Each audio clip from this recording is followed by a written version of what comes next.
Okay, Suitonia here, and I'm going to give you a commentary on this Ishkur fight I had.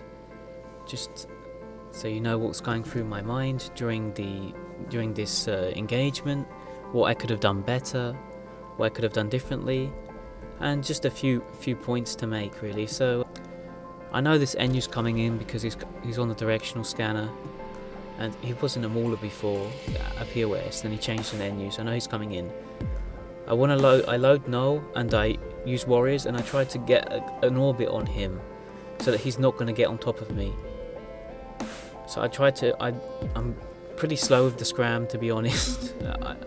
I should use hotkeys more often. I definitely need to start using hotkeys more often, but it works out for me. I start the fight, just on the edge of scram range. I'm able to get a good orbit on him. I want to keep this guy at 5 kilometers, even though the Ishkur and the Enu both have an optimal bonus, so and he might even have neutrons, I don't know. But I'm going to do more damage to him at this range because a lot of my damage comes from drones instead of directly turret DPS. And also the turret DPS that we're doing to each other is mitigated quite a lot by the resistance profiles that we have from the Tech 2 resists. Both the Enu and Ishkur have very high thermal and kinetic resistances. So anyway, this Imperial Navy Slicer comes in. He plays quite safe to begin with, but then he comes in really close. I think maybe his friend in the Enu was screaming and he's coming in to get more DPS on me or something, I don't know. He's just orbiting me though, I think. He's orbiting me at 17 kilometers or something like that.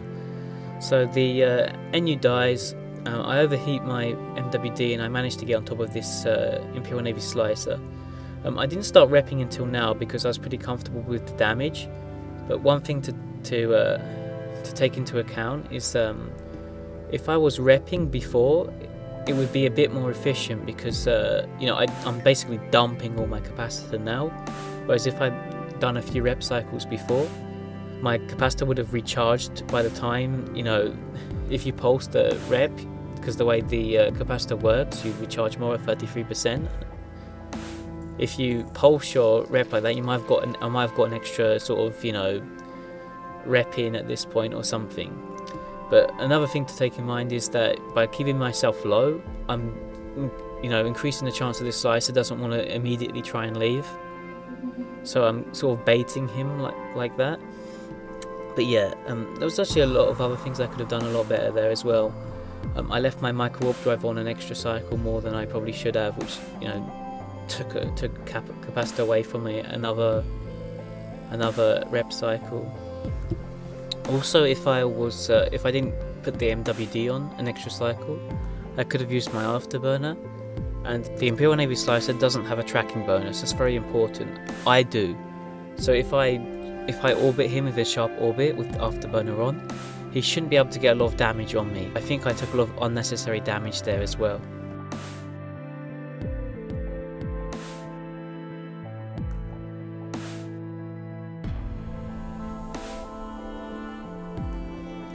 So here these guys come back in again. I've just repped all my heat damage basically, and they're all back in again. They want to fight again.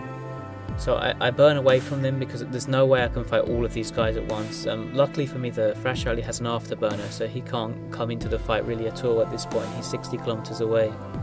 He's in some, I think, afterburner scram, autocannon fit with medium shield extender. So the Slicer, I don't know why, but he just pulls me down at 0. So I'm just going to orbit this guy at 500. That way he's not going to track me. I mean, I'm having problems tracking him. I probably should have switched to antimatter. But it doesn't matter really because as long as he's not doing much damage to me, it's fine. I'm pretty comfortable that I can tank this tower while I've got charges, and he's actually missing quite a lot of damage on me because he's playing really safe. He's playing on the edge of small missile range. So this point's sped up because really, he just kites me then leaves when I get gain on him. I can't go in on the Thrash at this point because I have no charges, and an afterburner scram Thrasher is a tough fight for me, and I can't go in while I don't have charges. So once they leave, once again I go back in on I repair heat damage. Well, I didn't repair heat damage, but I didn't take any heat damage really. And I go back in on the Glantian counter system, try and steal the newest. So there must actually still someone ratting in here or something. I don't know how it works or if it's delayed. But you know, a tower comes in. I see on the scanner a tower's coming in, so I just brawl it down. And this is just an easy kill, really.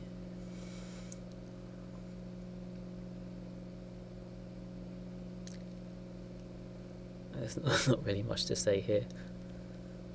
I could have maybe reduced damage by you know, turning the afterburner on a bit sooner. But I don't actually take any armor damage from that, so that was pretty good. And then a Tyrannus comes in pretty much immediately after I loot this. I should be maybe checking the directional scanner more. That's definitely something I could have done.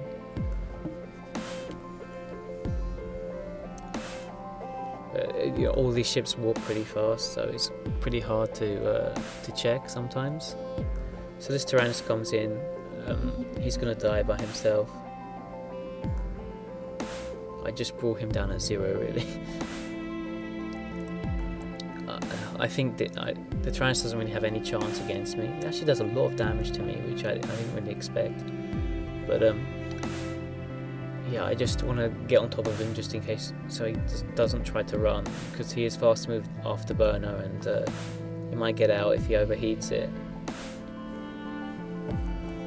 But yeah, I'm just going to sit on top of this guy and kill him. And then there's 2 towers coming in. I decided to go for this. It's going to be a tough fight. I could have ran at this point, arguably. But I decided I'm just gonna go for it, because I am like 40 jumps from Empire here, and you know, there's no point really running. And then the Ares comes in, which I didn't see on the directional scanner. And you know, I could try and get out at this point, maybe you could argue, because I only have a disruptor on me. I could overheat the micro warp drive, but I think I'm pretty much dead here, so I just commit on this tower, and you know, I just overheat everything. One mistake that I had is that I had the small ancillary repper on auto reload.